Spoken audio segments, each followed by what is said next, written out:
தேவன் ஒரு நகரத்திற்குச் சென்று எச்சரிக்கை சொல்லும்படி ஒரு தீர்க்கதரிசியை அனுப்பினார்.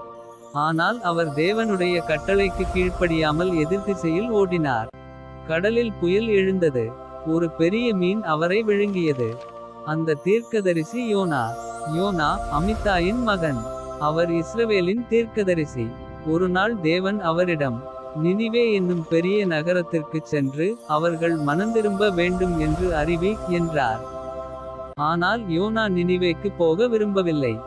அதனால் அவர் எதிர்திசையில் இருந்த தர்சீசுக்கு செல்லும் கப்பலில் ஏறினார். யோனா கப்பலில் பயணம் செய்து கொண்டிருந்தபோது தேவன் கடலில் பெரிய புயலை அனுப்பினார். கப்பல் உடைந்து விடுமோ என்று மாலுமிகள் பயந்தனர். அவர்கள் ஒவ்வொருவரும் தங்கள் தெய்வங்களை நோக்கி ஜெபித்தனர். யோனா மட்டும் கப்பலின் அடிப்பகுதியில் தூங்கிக் கொண்டிருந்தார். சீட்டு போட்டபோது இந்த புயலுக்கு காரணம் யோனாதான் என்பது தெரிந்தது. யோனா உண்மையை ஒப்புக்கொண்டு, என்னை கடலில் எறிந்து விடுங்கள் என்றார். யோனாவை கடலில் எறிந்தவுடன் புயல் நின்றது. அப்போது தேவன் ஒரு பெரிய மீனை அனுப்பினார். அந்த மீன் யோனாவை விழுங்கியது. யோனா 3 நாட்களும் 3 இரவுகளும் மீனின் வயிற்றில் இருந்தார். அங்கே அவர் மனந்திரும்பி தேவனை நோக்கி உருக்கமாக ஜெபித்தார். தேவன் அவரது ஜெபத்தை கேட்டார். பின்னர் அந்த மீன் யோனாவை கரையில் கக்கிவிட்டது. தேவன் மறுபடியும் யோனாவை நினிவேக்கு செல்லச் சொன்னார். இந்த முறை அவர் கீழ்ப்படிந்தார்.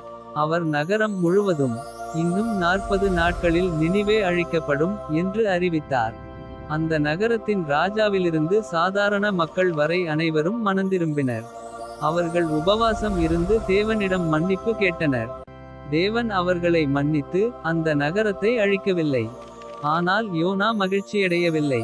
நினிவே மக்கள் மன்னிக்கப்பட்டதால் அவர் கோபமடைந்தார். அப்போது தேவன் ஒரு செடியின் மூலம் யோனாவுக்கு ஒரு பாடம் கற்றுக் கொடுத்தார். ஒரு நாளில் வளர்ந்த செடி மறுநாளே வாடிவிட்டது. அதை பார்த்து யோனா வருந்தினார். அப்போது தேவன், ஒரு செடிக்காக நீ வருந்துகிறாய், ஆயிரக்கணக்கான மக்களுக்காக நான் இரக்கம் கொள்ளக்கூடாதா என்று கேட்டார். இதன் மூலம் தேவனுடைய இரக்கத்தை யோனாவுக்கு கற்றுக் கொடுத்தார். யோனாவின் வாழ்க்கை நமக்கு கற்றுக் கொடுப்பது, தேவனிடமிருந்து யாராலும் ஓட முடியாது. மனந்திரும்புதலை தேவன் மகிழ்ச்சியுடன் ஏற்றுக்கொள்கிறார். தேவன் எல்லா மக்களையும் நேசிக்கிறார். இரக்கம் காட்டுவது தேவனுடைய சுபாவம். இரண்டாவது வாய்ப்பை தேவன் கொடுக்கிறார். யோனா ஓடிய தீர்க்கதரிசியாக இருந்தாலும் தேவன் அவரை கைவிடவில்லை. அவரை திருத்தி மீண்டும் பயன்படுத்தினார். நாமும் தேவனிடம் திரும்பினால் அவர் நமக்கும் புதிய தொடக்கத்தை அளிப்பார். யோனா 2:2. என் துன்பத்தில் நான் கர்த்தரை நோக்கி கூப்பிட்டேன், அவர் எனக்கு பதிலளித்தார்.